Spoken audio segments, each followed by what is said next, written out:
നമ്മൾ വീട് വാങ്ങിക്കുമ്പോൾ ഇത്തരം കാര്യങ്ങൾ ശ്രദ്ധിച്ചില്ല എന്നുണ്ടെങ്കിൽ ചിലപ്പോൾ നമ്മൾ വീട് വാങ്ങിച്ച് ഒരാഴ്ച കഴിയുമ്പോൾ മുതലായിരിക്കും നമുക്ക് ട്രിപ്പിംഗ് സ്റ്റാർട്ട് ചെയ്യുന്നത്, പവർ ഫെയിലിയർ ഉണ്ടായിക്കൊണ്ടിരിക്കുന്നത്.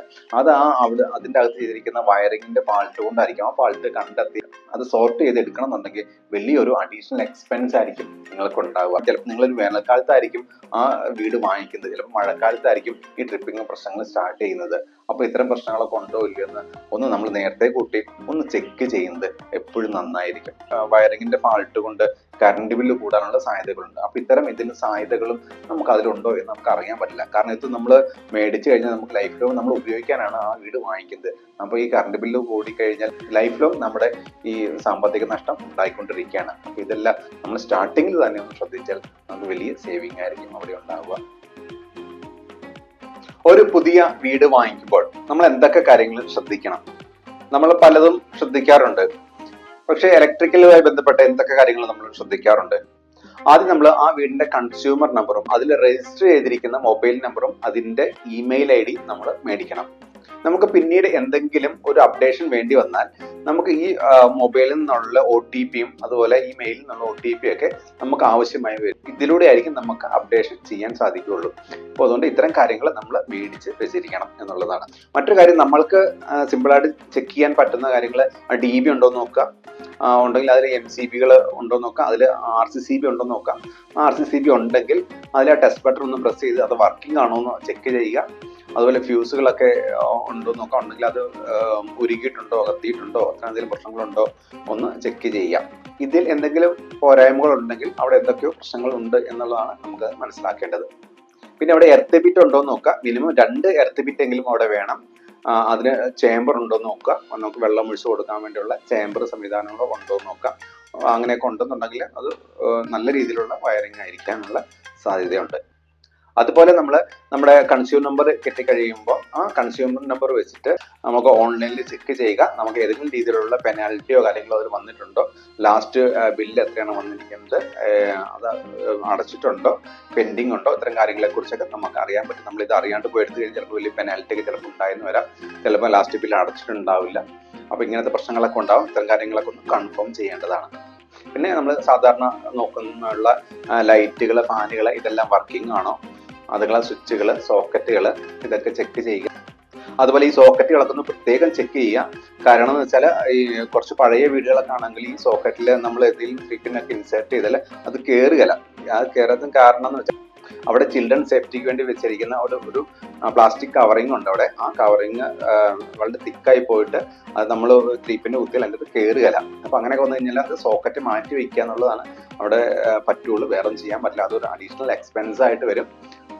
അതുകൊണ്ട് ഏതെങ്കിലും ഒരു 3 പിൻ ഉപയോഗിച്ച് ജസ്റ്റ് ഒന്ന് ഇൻസേർട്ട് ചെയ്ത് നോക്കുക, അത് വർക്കിംഗ് ആണോ, നമുക്ക് യൂസ് ചെയ്യാൻ പറ്റുന്ന രീതിയിലാണോ അതുള്ളത് എന്നുള്ളത് ചെക്ക് ചെയ്യുക. ഇത് പുതിയ ബിൽഡിങ്ങിലത് പ്രശ്നമല്ല, ചിലപ്പോൾ പഴയ ബിൽഡിംഗ് നമ്മൾ വാങ്ങുകയാണെങ്കിൽ ഇത്തരം കാര്യങ്ങൾ കൂടെ ചെക്ക് ചെയ്യേണ്ടതുണ്ട്. അതുപോലെ ഫ്യൂച്ചറിലേക്കുള്ള എന്തെങ്കിലും ഓപ്ഷൻസ് അവർ ഇട്ട് വെച്ചിട്ടുണ്ടോ, അതായത് എക്സാമ്പിൾ ആയിട്ട് പറയുകയാണെങ്കിൽ EV ചാർജിങ്ങിനുള്ള സംവിധാനങ്ങൾ എന്തെങ്കിലും അവിടെ ചെയ്തിട്ടുണ്ട്. ചിലപ്പോൾ നമുക്കിപ്പോൾ EV ചാർജിങ് ആവശ്യം ഉണ്ടാവില്ല, പക്ഷെ എങ്കിലും അതിനുള്ള ഓപ്ഷൻ വെച്ചിട്ടുണ്ടോ, ചിലപ്പോൾ നമുക്കിപ്പോൾ EV ചാർജ് വേണമെങ്കിൽ തന്നെ അതിനുള്ള സൗകര്യം അവിടെ ചെയ്തിട്ടുണ്ടോ. അതുപോലെ നമുക്ക് കിച്ചണിലൊക്കെ ആവശ്യത്തിനുള്ള സോക്കറ്റും കാര്യങ്ങളൊക്കെ ഉണ്ടോ, ഇത്തരം കാര്യങ്ങളൊക്കെ ഒന്ന് ചെക്ക് ചെയ്യുന്നത് നന്നായിരിക്കും. ഇല്ലെങ്കിൽ ഇതൊക്കെ അഡീഷണൽ നമുക്ക് എക്സ്പെൻസ് ഉണ്ടാക്കുന്നതാണ്.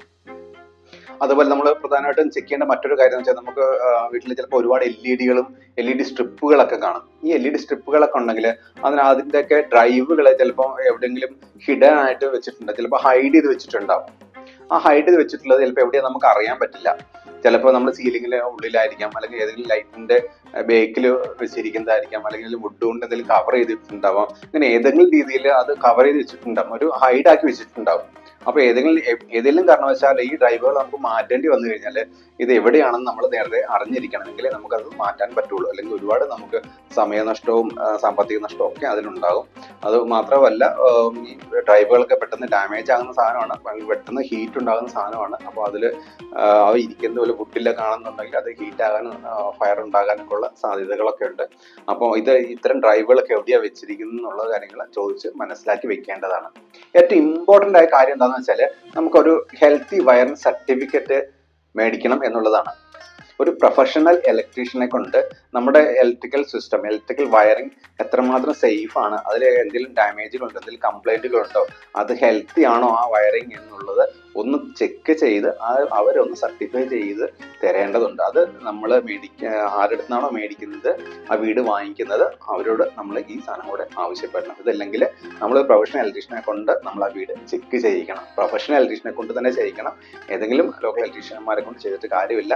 പ്രൊഫഷണൽ ഇലക്ട്രീഷ്യനെ കൊണ്ട് ചെക്ക് ചെയ്ത് നമ്മുടെ സെക്യൂരിറ്റി നമ്മൾ ഉറപ്പുവരുത്തേണ്ടതാണ്. ചിലപ്പോൾ നമ്മൾ ഉപയോഗിക്കാൻ തുടങ്ങുമ്പോഴായിരിക്കും അതിന്റെ ഇലക്ട്രിക്കലിലെ വയറിങ്ങിന്റെ പ്രശ്നങ്ങളൊക്കെ നമുക്ക് അനുഭവപ്പെടുക. ചിലപ്പോൾ നമ്മളൊരു വേനൽക്കാലത്തായിരിക്കും നമ്മൾ ആ വീട് വാങ്ങിക്കുന്നത്, പക്ഷെ അത് നമുക്ക് പ്രശ്നങ്ങൾ ഉണ്ടാവും. ചിലപ്പോൾ മഴക്കാലത്തായിരിക്കും സ്റ്റാർട്ട് ചെയ്യുന്നത്. പിന്നെ അത് റെക്ടിഫൈ ചെയ്യാൻ വലിയൊരു ഇൻവെസ്റ്റ്മെന്റ് അതിനകത്ത് വേണ്ടി വരും. അതുപോലെ കറണ്ട് ബില്ല് ചിലപ്പോൾ ഒരുപാട് കൂടുന്നുണ്ടാവും. ഇലക്ട്രിക്കൽ വയറിങ്ങിന്റെ പ്രശ്നം കൊണ്ട്, ഇൻസ്റ്റലേഷന്റെ പ്രശ്നം കൊണ്ട് നമുക്ക് കറണ്ട് ബില്ല് കൂടാനുള്ള സാധ്യതയുണ്ട്. അപ്പം അതിന് എന്തെങ്കിലും പ്രശ്നങ്ങളുണ്ടോ എന്ന് മുൻകൂട്ടി ചെക്ക് ചെയ്തിട്ട് മേടിക്കുന്നത് എപ്പോഴും നിങ്ങൾക്കൊരു അഡീഷണൽ കോസ്റ്റ് കുറയ്ക്കാൻ അത് സഹായിക്കും. ഇത്രയും പറഞ്ഞ കാര്യങ്ങൾ കൃത്യമായിട്ട് ഫോളോ ചെയ്യുക. ചെക്ക് ചെയ്തതിന് ശേഷം മാത്രം വാങ്ങിക്കുക. പലപ്പോഴും വിൽക്കാൻ വേണ്ടി മാത്രം ഉണ്ടാക്കുന്ന ബിൽഡിങ്ങുകളുടെ വയറിങ് വളരെ ചീപ്പായിട്ടായിരിക്കും അത് ചെയ്യിപ്പിച്ചിട്ടുണ്ടാവുക. ആ വയറിങ് കൊണ്ട് ഒരുപാട് ലാസ്റ്റ് ചെയ്യത്തില്ല. ആ വയറിങ്ങിൽ ഒരുപാട് പ്രശ്നങ്ങൾ ഉണ്ടാകും. കറണ്ട് ബില്ല് കൂടാനുള്ള ഒരുപാട് കാരണങ്ങളുണ്ടാകും. ഒരുപാട് സേഫ്റ്റി ഇഷ്യൂസുകളും ഒക്കെ അതിൽ കാണും. അത്തരം കാര്യങ്ങളൊക്കെ ഒന്ന് ചെക്ക് ചെയ്തതിന് ശേഷം മാത്രം വാങ്ങിക്കുക. അല്ലെങ്കിൽ വലിയൊരു അഡീഷണൽ എക്സ്പെൻസ് നിങ്ങൾക്ക് അതിൽ ഉണ്ടാവുന്നതായിരിക്കും. ഞാൻ രൂപേഷ് പാതാലിൽ വയർ സൊല്യൂഷൻ എക്സ്പേർട്ട് ആണ്. കൂടുതൽ കാര്യങ്ങൾ അറിയാൻ ഫോളോ ചെയ്യും.